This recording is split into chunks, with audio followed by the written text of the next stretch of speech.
रोज रोज हमारे दुआरी पे झाड़ लगा बाहर लगा देते रू का करते रोज रोज हम अथी पे लगा देते रू बोला का हमारे दुआरी पे बाहर मत लगाओ तार लिखल बा तारा मालूम होके के चाहिए कि एक नंबर के गमारे बड़ू सुना ना उतना सब हमार बा ठीक बा बाकी रोने से हो बोल रूम से तार बाउने काहे ना बोली काहे हां हमारे दुआर पे बार बार रोज रोज बाहर दुआरी हो हां बाहर दो ओकरा आगे तार दुआरी बा ठीक बा बाहर के हमारे दुआरी पे बाहर हम लगाए का करबू बाहर ना हम लगाए हम अपना जमीन में लगल बनी तार जमीन हो वो हमार जमीन है हटे जमता हमार जमीन है ढेर बोल सब खुली हमार मरद बनल का कर लेबू बोलम त का करबू एक नंबर का सम कियो का पढ़ा लिखा ना हो तू बहुत पढ़ा लिखल बाड़ू नु तारा शरम लागता कि बड़ जेठानी के सामने रहल जला त कम से कम आंचल मुड़ी पे रहे के चाही बहुत पढ़ा लिखल बाड़ू त माई बाबू कुछ संस्कार देले बा कि ना ओल्ड जमाना के ना है ना कि पलू लेके घूम ना त खोल के घूमा काहे खातिर पढ़ले बाड़ू खोल के घूमा ना पढ़ले लगबू ओल्ड जमाना के ना है रोज रोज हमरा नु रोज रोज हमर दुआरी पे तू लगावत हम लगाए आवत हमार जमीन हम लगाए अच्छा हटे हमार हटे बरियारी बतिया हमरा एकदम बतिया अरे गांव के आइल बुड़ गांव जैसे बतिया तू बहुत शहर के आइल बाड़ू नु त समझदार बटो जा अपना घर में रह कूड़ा बहरी फेकल जाला बहरी बाहर में फेकल जाला हमार जमीन हम चाहे फेंकी चाहे लगाई हां की मतलब बा हां की हां हम रखम अरे कहत नहीं रोज रोज हमरा दुआरी पे बाहर हम लगाम चल जा चुपचाप से जैसे ठीक बा ढेर बोल ना का हां बोल तू छोड़ पड़ तो बोल हम बड़ बनते ना बोली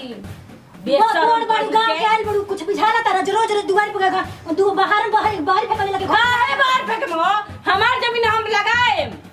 अंगने में भाग के रख देबू रखम तरह से कोई दिक्कत बा ए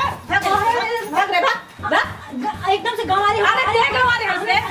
हमरा के गंवारी अरे बोलबू हमरा के गंवार कहीं मन बोल ए जन नचके तब के तोरा मुआ दे छोटा कवार रे कोई भी की तोहर समझाता नहीं हमरा के जंगल है कोना घर के रे ते का बुझेली सब अच्छा का बुझेली अरे तुमके तोरा लाज बारे हमर ना लाज नहीं खेले लाज नहीं खे लाज बारे अरे कसम काहे के समझाओ तो काहे के समझाओ काहे कति बियाह के लिए इतना दिन तक हमर मारा तो हमरा पे हाथ ना उठल हां होई बोल अरे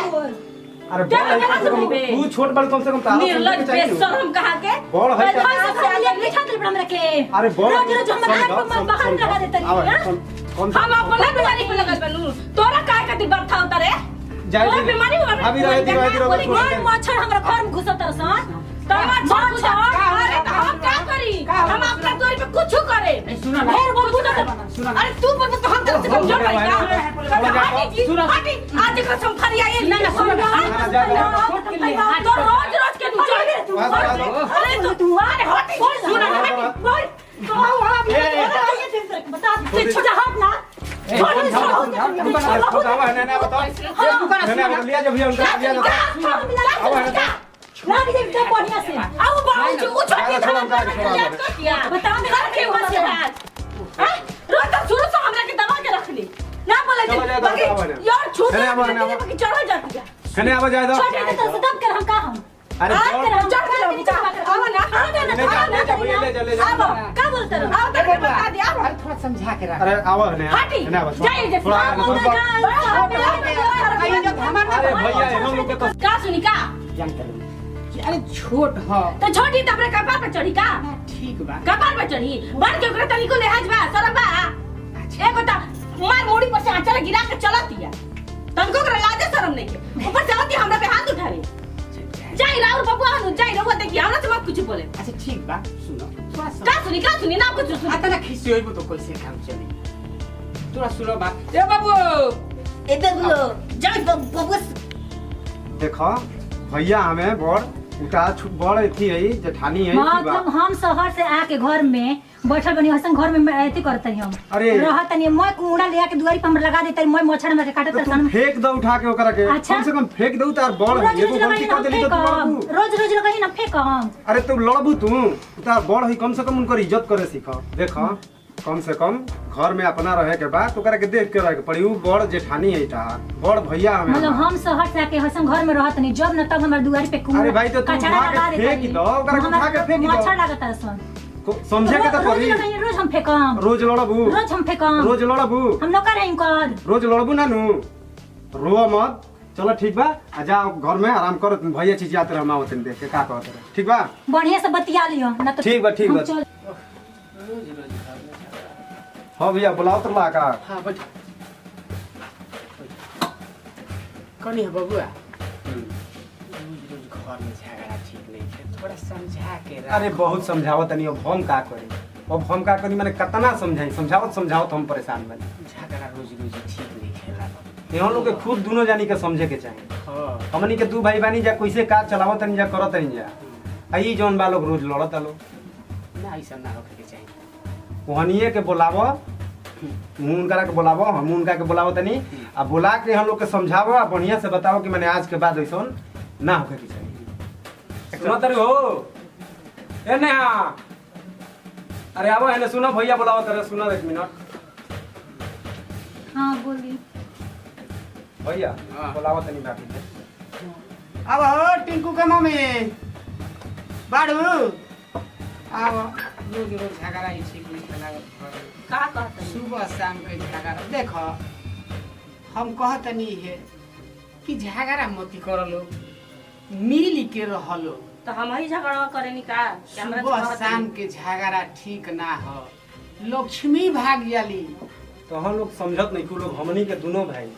कामना तनी मेहनत तू से अपने कैसे मेहरारू के रहत समझा नहीं। द अरे हम छोट तो बड़ी तो समझावत उनका नहीं तनिको इनमें दोनों आदमी समझ के में समझे के आवता चाहिए। कि बड़ से के तरह बतियावे के चाहिए के तरह रहे के चाहिए उनका नु समझे के चाहिए इतना दिन तक आखिर उनका ना रहला पे के तरह लोग के करत रहे हम ही नु हम कहाँ कहत नहीं कि ना गांव कहत क्या की कर लेत रहे हम कहाँ कहत नहीं हम तो कहते बनी हम तो उनकर के बहुत हाली इनकर के 5 साल ही समझैले होगा कि बड़ गुतिनी है तारी भसुर लगी है फिर भी कुछ समझ में नहीं क्या हो ना बबुआ झगड़ा झंझट ठीक नहीं है तनी तू हम बर्दाश्त कर अरे हम तो भैया कहाँ हम कुछ एक शब्द आज तक बोले हो कि तो बोलो एक शब्द आज तक नहीं की बोले लेकिन ई जहिया से मैंने जौन रहुआ ना बोले नी ओकरा से बेसी राउर मेहरारू बोल के निकाल देवेली कहे अब से ऐसा ना होने चाहिए ठीक बा आज सुन लेनी झगड़ा बहुत दिक्कत बा आज रोज के बाद- रोज वही तो करिए हो अरे भाई फिर उहे बात ऊ करिए कि ना करिए ऊ करिए का करिए उनकर छोड़ तू अपन का करबू देखो हम अपना जमीन में कुछ करी उनका कौन काहे प्रॉब्लम होला सुन जाए ना तो तू थोड़ा नॉर्मल होके रह त का छोड़ के जाए का माने हम झगड़ा करेनी रोज का बुझल कि हम झगड़ा करेनी आज तक केहू मोहल्ला में कह सकता केहू से हमर झगड़ा भइल बा हम नहीं तब झगड़ा होता का हां तू आइलो तबे झगड़ा देखो होता भाभी दोनों ढेर हाथ से बोलो। ताली बाजेला एक हाथ से ताली ना हम का बाजे ढेर बोले सब तो तू बोल देता रू हमरा बोले खातिर कुछ छोड़ा तारू कि हम बोली सबके दिया दिन देश ले तहरा लेकर भगवान दिया दिन मत देश हे भगवान हमहू भगवान से हाथ जोड़ के प्रार्थना करतनी कि तारा जैसन ब्याह मत हो ठीक है बा जाए तो हमहू चुप नहीं अबो तो मानब। मुंह बंद करो अबो तो मुंह बंद करो कम से कम आई बन भैया तो काहे बंद करी त छोट ना हो जाइए गजब हाल बा हमनी के काहे खातिर दोनों भाई बोले नहीं जात हम लोग के कहलो फिर लड़े लगलो लोग तू थोड़ा शांति रह हमनी के ठीक भाई बा भाई में ठीक बा हम कुछ ना जाए बोले हाँ, मत मगर बोलो। कह देम कि हमरा से ना कोई तारा दिक्कत हो दिक्कत जाए। हुई तो तू हमारा से कह हम हाँ। सब कुछ ले आके देवे खातिर तैयार बनी कह देनी कि अब हम ना कुछ बोले हाँ। अब रहुआ हमार मत दिमाग खाई ठीक तू ना बोलम लेकिन कह जे कि हमरा दुआर पे कूड़ा मतलब मोह हमरा रोज रोज तहार मच्छर बोली लागता ना है। हो जे लागी त लागी। माने तहार बोली बन ना ना हुई। समझ ई ना समझी हां मतलब हम छोटो के एथी हो जाई ना। अरे उ बड़ हई तारा के 500 हाली समझनी कि उ बड़ हई, बड़ बड़ लेखा रही। देखा मिलजुल के बढ़िया से रहल ना, तो हई अगल बगल के गांव घर का कही। ठीक बा, अब हमरा तरफ से रउआ कोनो शिकायत का मौका ना मिली। बाकी तनी फोन को तनी समझा दी कि बड़ के लिहाज करे के चाहिए। जा काहे? दीदी जी हम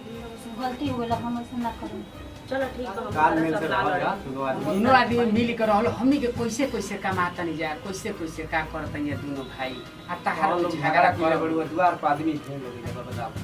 चल लगा जाए दे। दिन अब ना होई। नमस्कार प्रणाम, हम सीमा सरगम।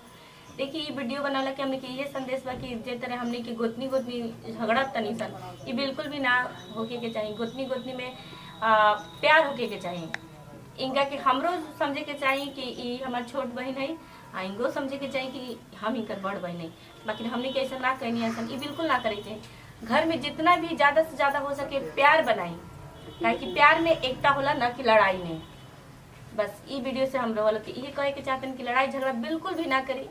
एकदम प्यार से रही। अगर हमने की वीडियो अच्छा लगे तो हमने के चैनल के सब्सक्राइब करी और जितना ज्यादा से ज्यादा हो सके वीडियो के समाज में शेयर करी, ताकि घर घर के लड़ाई झगड़ा बंद हो जाए। लास्ट में यही तरह वीडियो देखे खातिर बेल आइकन के दबाई। लास्ट में हमने के कहनी जा जय भोजपुरी जय भोजपुरी समाज।